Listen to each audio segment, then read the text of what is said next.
Hello friends, this is Jyoti Verma.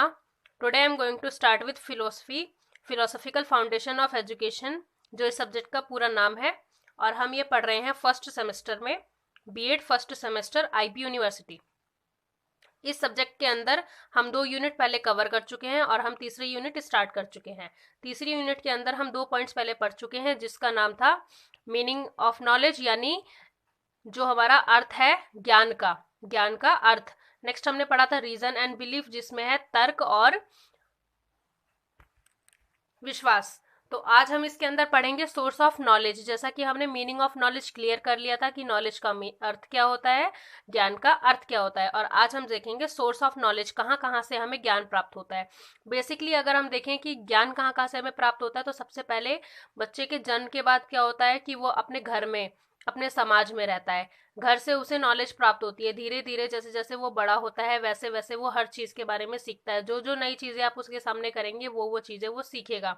Next, घर के बाद जब वो थोड़ा बड़ा होता है तो वो समाज में एक तरीके से रहना शुरू कर देता है, आने जाने लगता है, खेलने कूदने लगता है दूसरे बच्चों के साथ, एक इंटरेक्शन होता है समाज के साथ। तो वहां भी वो कई चीजें सीखता है। जो जो नई नई चीजें वो देखेगा वो उसके दिमाग में बैठेंगी, अपने समाज से, अपने एनवायरनमेंट से रिलेटेड। नेक्स्ट वो उसके बाद क्या करता है, वो स्कूल जाता है। तो स्कूल में डायरेक्ट नॉलेज मिलती है। तो जो जो उसका करिकुलम डिजाइन हुआ होगा कि इस बच्चे को हमें ये करिकुलम पढ़ाना है या ये सिलेबस पढ़ाना है, उसके हिसाब से उसको नॉलेज दी जाएगी। सबसे पहले तो वो स्कूल के एनवायरनमेंट में ढलेगा। स्कूल का एनवायरनमेंट कैसा होता है, क्यों स्कूल आते हैं बच्चे, किस किस तरीके से प्रेयर होती है, कैसे टीचर्स हमें पढ़ाते हैं, किस किस तरीके से हम बच्चों के साथ इंटरेक्ट करते हैं। तो ये चीज़ें, नई नई चीज़ें वो स्कूल में जाके सीखते हैं। तो ये सब होते हैं ज्ञान के सोर्सेज।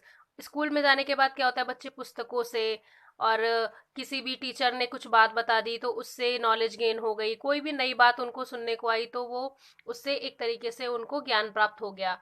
नेक्स्ट हम देखेंगे, कहीं हम जो चीज़ हमने पहले नहीं देखी है, हम कहीं जा रहे हैं तो हमने वो चीज़ देखी तो हमें उससे ज्ञान प्राप्त हुआ। मतलब ज्ञान के बहुत से सोर्सेज हैं। हम जहाँ जाएंगे, जहाँ जो चीज़ देखेंगे वही एक तरीके से हमारे माइंड में बैठेगी कि हाँ मैंने ये चीज़ देखी थी, और वो आपकी एक नॉलेज में ऐड हो जाती है। तो ऐसे ही हम देखेंगे नॉलेज, एक तरीके से सोर्स ऑफ नॉलेज, ज्ञान के स्रोत क्या क्या होते हैं फिलॉसफी के हिसाब से। तो इसमें है ज्ञान विभिन्न स्रोतों से प्राप्त किया जा सकता है। मतलब बहुत से स्रोत होते हैं ज्ञान के। आप डायरेक्ट ले लीजिए, कोई प्रशिक्षण ले रहे हैं, कोई ट्रेनिंग ले रहे हैं, कहीं आ रहे हैं, कहीं जा रहे हैं, कहीं रह रहे हैं, कोई नई चीज सीखी आपने, तो ये सारी नॉलेज के जो एक तरीके से सोर्स होते हैं। तो ज्ञान विभिन्न स्रोतों से प्राप्त किया जा सकता है। स्रोत मनुष्य से, उसकी कार्य प्रणाली से, मतलब जो कार्य वो करता है उससे, तथा अन्य बाह्य माध्यमों से, मतलब उसके और भी माध्यम हो सकते हैं, से संबंधित है। प्रमुख स्रोत निम्न है। मतलब ये जो आगे मैं बताने वाली हूँ इसके प्रमुख स्रोत हैं जो फिलोसफी के अकॉर्डिंग दिए गए हैं। तो इसमें फर्स्ट है इंद्रिय अनुभव, यानी सेंसरी एक्सपीरियंस, मतलब जो हमारे सेंसेस से मिलता है, जैसे कि कान, आँख, हमारी जीभ, हमारी त्वचा, हमारी नाक। तो ये सारी चीजें जो हमारे सेंसेस होते हैं तो उनसे, मतलब सेंसरी एक्सपीरियंसेस होते हैं। नेक्स्ट है तर्क, यानी रीजनिंग। जैसा कि मैंने तर्क आपको पीछे पढ़ाया था लास्ट वाली वीडियो में, तो वो चीज है रीजनिंग। अधिकारी यानी अथॉरिटी से। नेक्स्ट है अंतः प्रज्ञा यानी इंट्यूशन से। नेक्स्ट इसके अंदर हम देखेंगे कि इन चारों सेंसेस का डिस्क्रिप्शन क्या है। So first we will start with इंद्रिय अनुभव, यानी सेंसरी एक्सपीरियंस। हमारे ज्ञान का सबसे महत्वपूर्ण स्रोत इंद्रिया अनुभव है। मतलब अगर कोई हमें ज्ञान दे रहा है और हम उसमें अपनी सेंसेस का यूज नहीं कर रहे तो वो ज्ञान हमें प्राप्त नहीं हुआ। अगर कोई कोई चीज सिखा रहा है, कोई पर्सन है वो हमें कोई चीज सिखा रहा है या कोई चीज बता रहा है, तो अगर हम अपने उसमें सेंसेस को एक्टिव रखेंगे, कानों को एक्टिव रखेंगे, आंखों को एक्टिव रखेंगे, तो हमें वो चीज समझ में आएगी कि वो पर्सन क्या बोल रहा है, क्या समझा रहा है। तो उसके अंदर हमारी सेंसेस का यूज हो रहा है, तभी हमें कोई अनुभव प्राप्त हो रहा है। मानव 5 इंद्रियों, कान, नाक, आंख, त्वचा और जीभ, इनकी सहायता से प्राप्त ज्ञान इंद्रिय ज्ञान कहा जाता है। नेक्स्ट है तर्क, यानी रीजनिंग। तर्क ज्ञान का द्वितीय स्रोत है। तर्क जो है वो ज्ञान का द्वितीय स्रोत है। तर्क में बुद्धि का सहारा लेकर अनुमान लगाया जाता है। मतलब रीजनिंग करने के लिए क्या मतलब किसी भी चीज को आप सोच रहे हैं, एक डीप थिंकिंग है, आपकी तर्क निकाल रहे हैं आप उसका, तो क्या है इसके अंदर, आपकी जो बुद्धि है उसका वो अनुमान लगाती है किसी चीज का, उसे कहते हैं तर्क। तथा इस क्रिया से ज्ञान प्राप्त होता है। अगर तर्क लगा रहे हैं आप, कोई लॉजिक लगा रहे हैं, तो उससे आपको क्या है, ज्ञान प्राप्त होता है। तर्क बुद्धि की ओर संकेत करता है। बुद्धि का कार्य कल्पना करना, सोचना, विचारना तथा तर्क देना है। इसमें थर्ड हम देखेंगे अधिकारी यानी अथॉरिटी। यह भी शिक्षा का एक महत्वपूर्ण स्रोत है। फर्स्ट इसमें है, कुछ व्यक्ति जैसे अर्थशास्त्री, वैज्ञानिक, इंजीनियर, जो हमारे साइंटिस्ट होते हैं, हमारे इंजीनियर्स होते हैं, गणित शास्त्री होते हैं आदि, अपने अपने क्षेत्र में विशेषज्ञ होते हैं।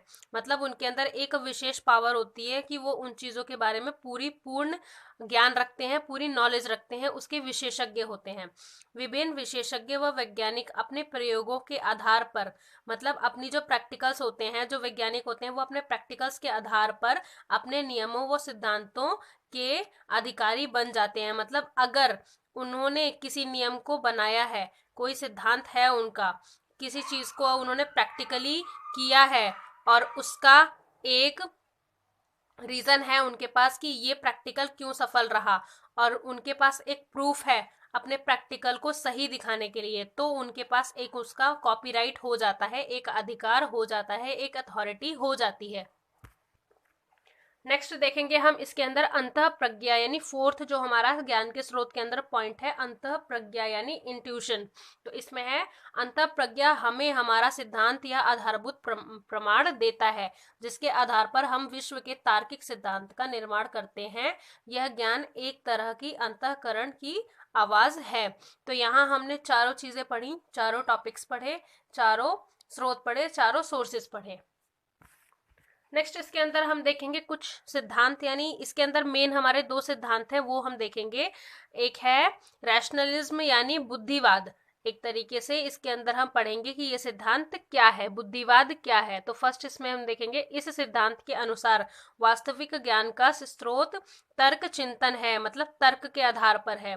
ज्ञान के दो स्रोत हैं, अनुभव तथा चिंतन माने गए हैं। मतलब अनुभव, एक्सपीरियंस, और चिंतन, कि अगर हम किसी चीज का चिंतन कर रहे हैं, जिसका दिन प्रतिदिन अनुभव करके ज्ञान अर्जित करते हैं। परंतु बुद्धिवाद जो है वो अनुभव को महत्व नहीं देता। मतलब जो बुद्धिवाद है, रैशनलिज्म है, वो एक्सपीरियंस को महत्व नहीं देता कि आपके पास किसी चीज का एक्सपीरियंस है तो वो आप कर रहे हैं, अपितु तर्क चिंतन को महत्व देता है। वो तर्क चिंतन को महत्व देता है, अनुभव को नहीं देता, जिससे वास्तविक ज्ञान प्राप्त होता है। इनके दो पक्ष हैं, क्या क्या है, सार्वभौमिक और आवश्यकता।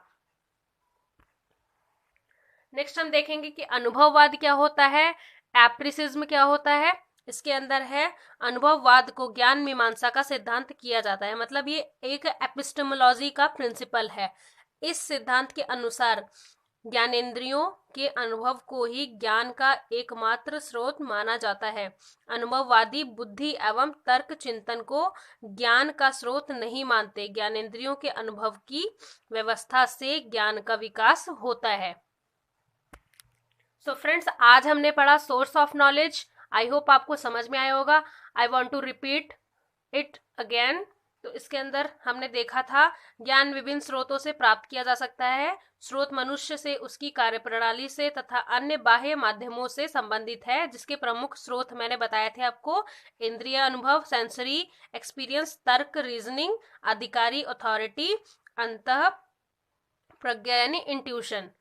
सो फ्रेंड्स, मुझे लगता है आपको मेरी वीडियो पसंद आई होगी। Thank you so much for watching this video. मेरे चैनल को लाइक करें, सब्सक्राइब करें, कमेंट करें एंड शेयर करें। And please share this video in your educational group. और अगर आपको इस टॉपिक से या किसी भी अदर टॉपिक से रिलेटेड कोई भी डाउट हो तो आप कमेंट सेक्शन में कमेंट कर सकते हैं और मुझसे किसी भी प्रकार का कोई भी टॉपिक पूछ सकते हैं। और अगर आपको किसी भी टॉपिक से रिलेटेड कोई वीडियो चाहिए तो उसके लिए भी आप कमेंट कर सकते हैं, अपना टॉपिक बता सकते हैं मेरे कमेंट बॉक्स में कि आपको किस तरह की कौन सी वीडियो चाहिए, क्या टॉपिक आपको क्लियर करना है। So friends, thank you so much for watching this video. Like this video.